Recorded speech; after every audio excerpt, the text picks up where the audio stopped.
Tú nos dices que debemos sentarnos, pero las ideas solo pueden...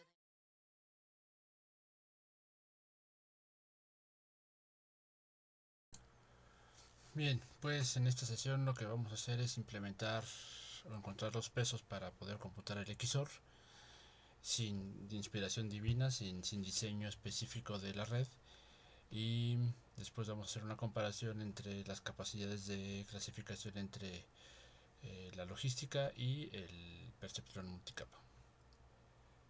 Bueno, pues comencemos. En este caso, lo que vamos a hacer es, para poder implementar nuestra red neuronal con el perceptrón, de lo que requerimos es de una función diferenciable, bueno, de la función y su derivada, y eso es lo que estamos definiendo aquí con fact. Con fact, si le decimos que es de tipo sigmoide, entonces va a construir una lista en la que tenemos primero la sigmoide y en la segunda entrada su derivada. Si le decimos que es la tangente hiperbólica, entonces regresa primero la tangente hiperbólica y luego su derivada. En el caso de la identidad, y luego les explico para qué querríamos computar la identidad, pues pasa lo mismo, ¿no? Regresamos la identidad de la primera función en el primer caso y la derivada de ella misma, de esa en el segundo. La creación de los pesos funciona así. Esto no es otra cosa que agarrar una distribución uniforme, la multiplicamos por 2 y luego le restamos 1. Esta estrategia o bien eh,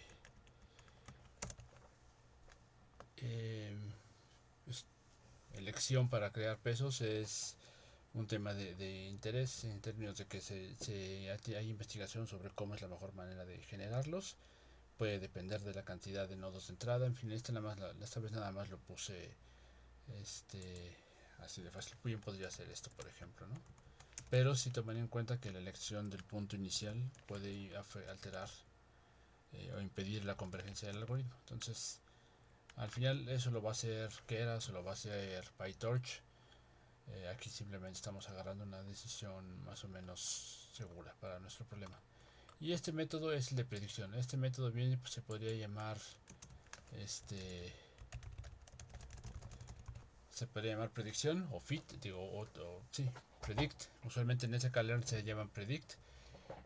Lo llamé así pues básicamente pues por respetar el concepto de predicción en la red, en el perceptor multicapa, ¿no? Que lo que hace es tomar un estímulo y avanzarlo por las capas haciendo el producto punto de por los pesos por el estímulo, y después aplicar la función de activación de esa capa, y después otra vez a esa última capa le hacemos el producto punto por los pesos, y después aplicamos la función de activación de esa capa, ¿no? O sea, aquí está. Primero encontramos los pesos, separamos los pesos, y después lo que hacemos es agregamos el nodo de sesgo, que si se fijan aquí por eso este uno de más. Y después de agregar el nodo de sesgo hacemos el producto punto, y después ponemos la función de activación, ¿no? Y después nada más a la capa intermedia hacemos el producto punto con los pesos de la capa intermedia por los últimos pesos de la capa de salida, y después ponemos la función de activación. No tienen que ser las mismas, no es necesario que sean la misma función de activación. El algoritmo de retropropagación de descenso del gradiente con retropropagación está aquí, ¿no? El método recibe los estímulos, la cantidad de iteraciones, la constante de aprendizaje y los pesos con los que los vamos a entrenar, ¿no? Estos es simplemente parámetros para la visualización. Y bueno, primero especificamos los pesos, agregamos el nodo de sesgos. Esta primera parte es hacer el feed forward. Primero hacemos, para poder computar la retropropagación, lo que hacemos es primero hacer feed forward, ver dónde queda la red, o sea, qué es lo que predice, y lo primero que hacemos es es hasta acá. Todo el feed forward es esto. Lo que sigue es ver que por cuánto se equivoca, y ahora es ver en qué dirección ese error se está propagando. Es decir, para eso hacemos el cómputo del error en la dirección de la derivada, o sea, que aquí hacemos uso computador del gradiente, estamos observando en qué o midiendo en qué dirección se propaga el error, ¿no? Para la última capa.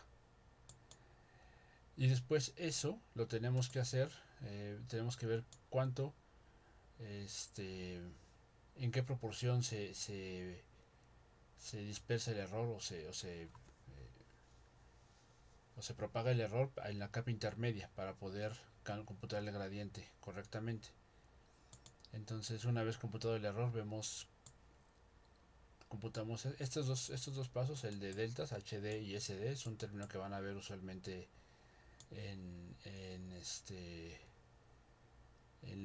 los libros y documentación sobre el descenso del gradiente, y lo que hacen es indicarle al descenso del gradiente por cuánto tienen que modificarse los pesos. Entonces eso se hace a partir de, primero, como les decía, medir el error, vemos en qué dirección se computa, se ve en qué dirección se propaga el error, y después eso lo vemos, o sea, vemos en qué dirección se propaga ese error dentro de la primera capa, o la capa de escondida, para computar también esa última delta, ¿no? Y esas son HD y SD, son los vectores por los cuales vamos a corregir, o sea, vamos a observar cuánto alteran la salida de los pesos y de las entradas para modificar así los pesos, ¿no? Eso lo vamos a repasar en clase porque creo que es más sencillo con el diagrama, pero pues por lo pronto al menos vean que el método es de lo que nos había platicado Rafa y está aquí pues, explicitado, ¿no? Computado el algoritmo. Entonces nuestros datos va a ser el XOR. Aquí está la tabla del XOR. Para el 0, 0 le corresponde el 0, al 0, 1 el 1, el 1, 0 el 1 y el 1, 1 el 0. Y creo que podríamos verlo aquí así. For X for X, Y in zip X, Y print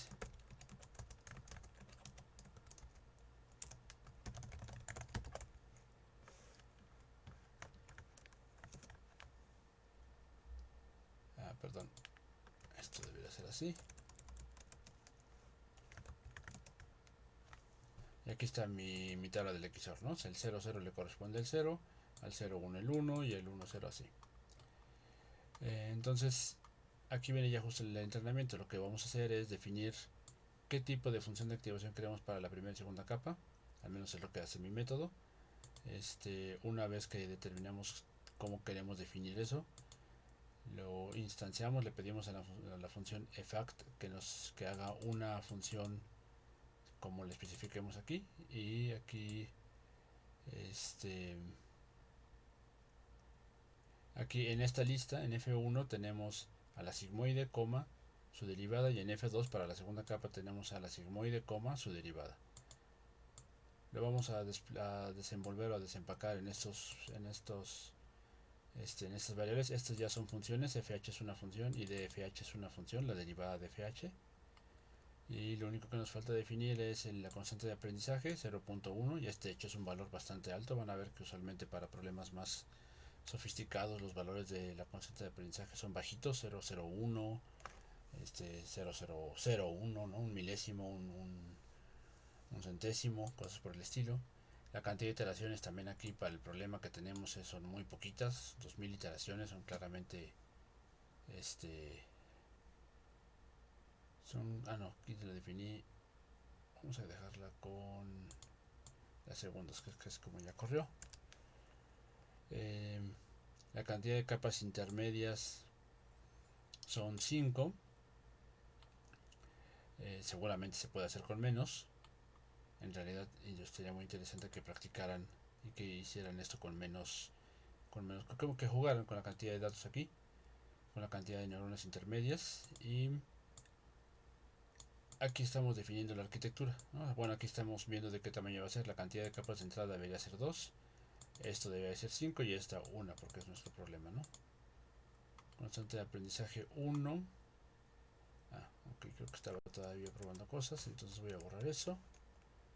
La constante de aprendizaje es 1, es demasiado alto, pero bueno, al final ya converge porque este problema es realmente de juguete, simplemente es para confirmar lo que la teoría decía. Las iteraciones son 20.000, también son demasiadas. Y lo especificamos ahí y bueno, vamos a ver cómo se ve. Entonces aquí podemos ver que lo que vamos a definir es una red con 2 capas de entrada, 5 neuronas intermedias y una de salida. Los pesos en la primera capa, como estamos agregando un nodo de sesgo, pues por eso son 3, 5 y de 5 a 1, ¿no? Los datos con los que vamos a entrenar son estos. ¿Y en qué error incurre la red antes de computar? O sea, ahora que está instanciada, ¿en qué error incurre? Pues en uno bastante alto, ¿no? Es decir, computando la diferencia al cuadrado y sacando la media, pues ese es el error en el que incurre. Hacemos el entrenamiento y una vez entrenado vamos a ver ahora en qué error incurre, pues en uno mucho menor, ¿no? O sea, es cosa de comparar.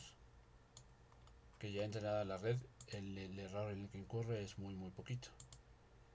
Vamos a verlo elemento a elemento. For x,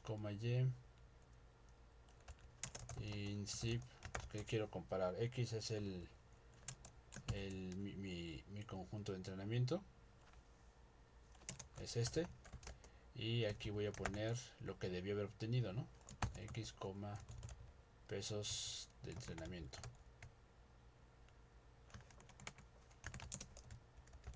Print x de un lado y y del otro.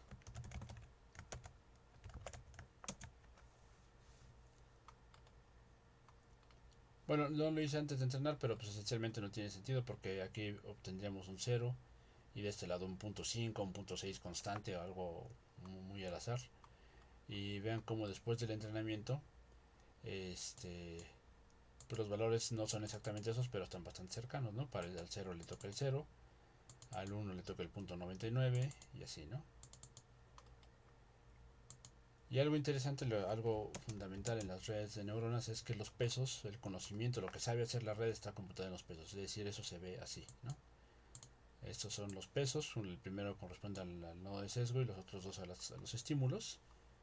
Y estos son los pesos de la segunda capa, ¿no? De la capa intermedia a la salida. No que algo nos quiera decir, simplemente es importante saber que si queremos replicar esto en otra red, con que nos llevemos los pesos es más que suficiente.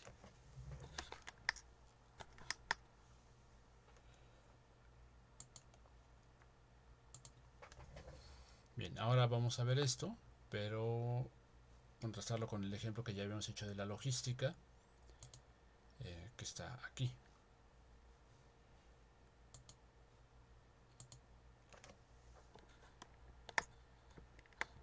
Si recuerdan, en la logística lo que habíamos hecho era computar el descenso de las betas de la logística utilizando descenso del gradiente, y para eso ocupábamos pues la sigmoide, ¿no? Algo que ya ocupé en el otro caso, esencialmente porque es derivable, ¿no?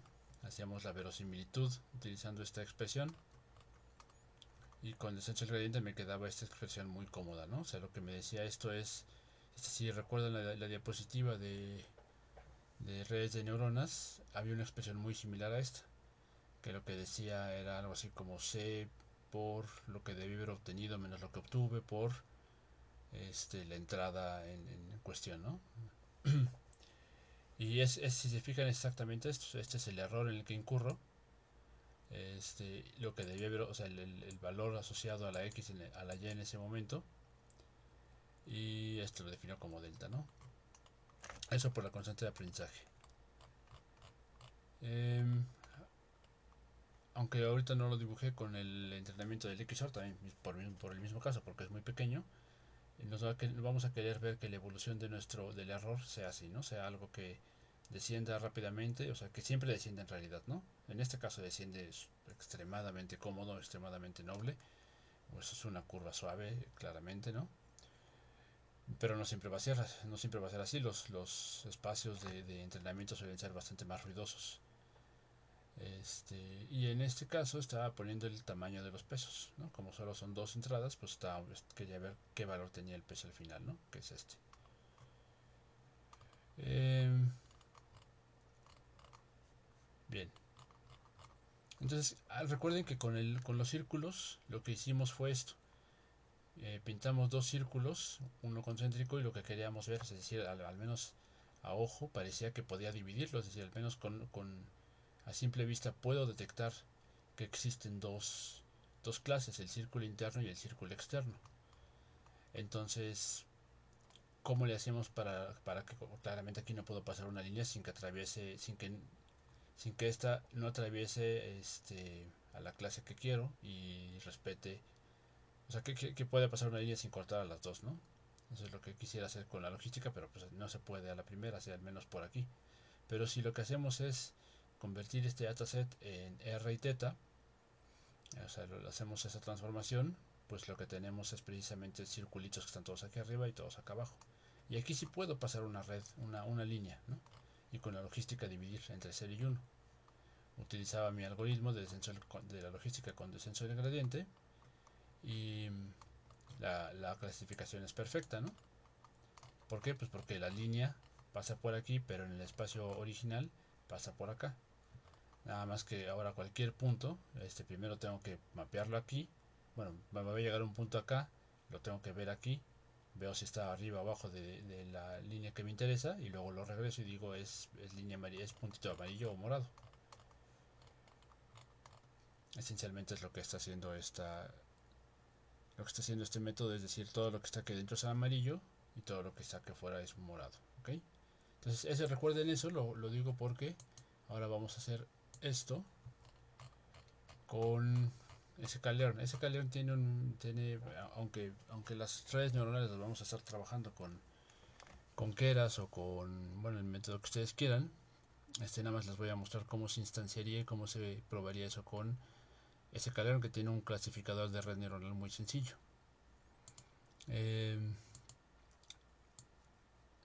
Estos métodos son útiles para dividir y escalar mis datos. Este es para dividirlo entre set de entrenamiento y de prueba. Esto va a ser una búsqueda de parámetros en mis métodos. Y aquí está la red neuronal. Lo que queremos es esta. ¿Sale? Este método simplemente es para dibujar, ¿no? Hago mis círculos como los que los tenía antes. Divido, o sea, los voy a dejar en X y en Y. Aquí están. Son 300 puntos con ruido. Y lo divido en set de entrenamiento y set de prueba, ¿no? Entrenamiento y las etiquetas correspondientes. Prueba y las etiquetas correspondientes, ¿no? El 80% y el 20%. Instancio un clasificador. Entonces ahora si se fijan, hay muchos parámetros que voy a estar buscando. Entonces lo que voy a hacer es pedirle a sklearn que se encargue de hacer la búsqueda. Él tiene un método que se llama random search o grid search cross validation, CB. Y lo que tengo que hacer es en un diccionario definir todos los parámetros sobre los cuales quiero que haga la búsqueda. En este caso quiero que las funciones de activación sean dos en particular, logistic y relu. Relu es una función que es máximo, o sea, lo que hace es siempre ser, si el valor es negativo, entonces lo hace 0, y si es mayor a 0, pues le respeta ese valor, ¿no? Y la logística pues ya la conocen. Quiero que busquen esas arquitecturas entre 20 neuronas, o sea, con una sola capa de 20 neuronas, una capa intermedia, con dos capas intermedias de 20 y 10 y con una capa intermedia de 50 y otra, dos capas intermedias, pero una de 50 y otra de 20, ¿no?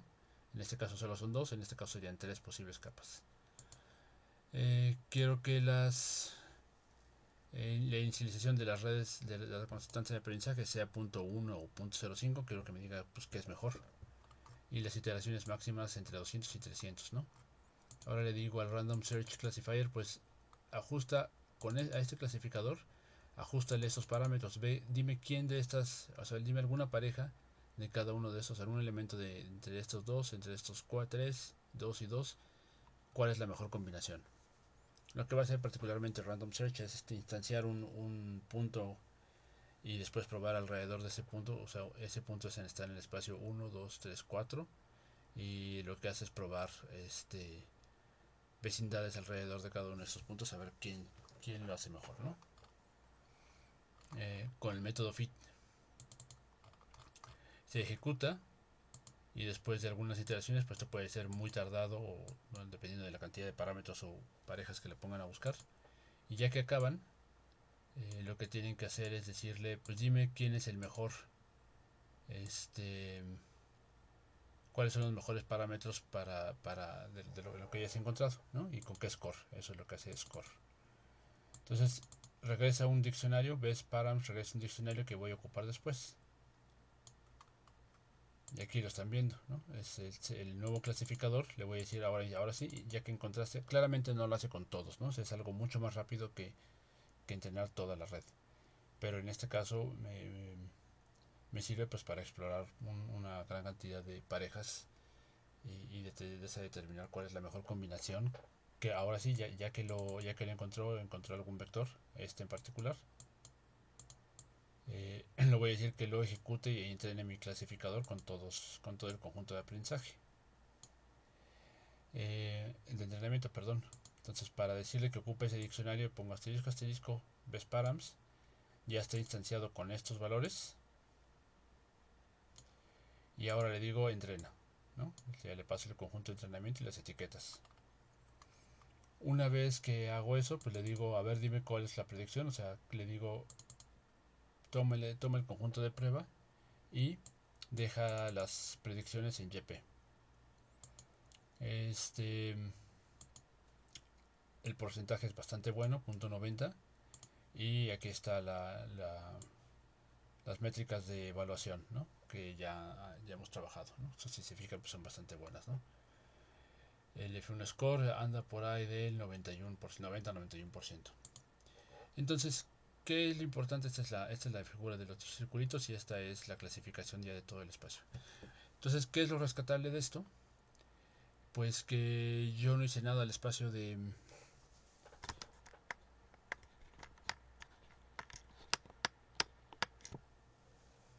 Lo que es muy valioso de este ejemplo es el hecho de que en la logística yo transformé mis datos para que el método pudiera encontrarlo. Y si se fijan, en este caso no. En este caso el método, la red neuronal, encontró una relación no lineal automáticamente, sin que yo tuviera que decirle nada. Tuvo la capacidad de reconocer estímulos que no estaban puestos de forma cómodamente linealmente separables. Solito el método los detectó y pudo separar los estímulos. Bien, de esto podemos platicar más en clase, pero quiero que vean la importancia de el poder respecto de otros algoritmos de clasificación que hemos estado revisando. Pues por lo pronto ahí le dejo y nos vemos en clase.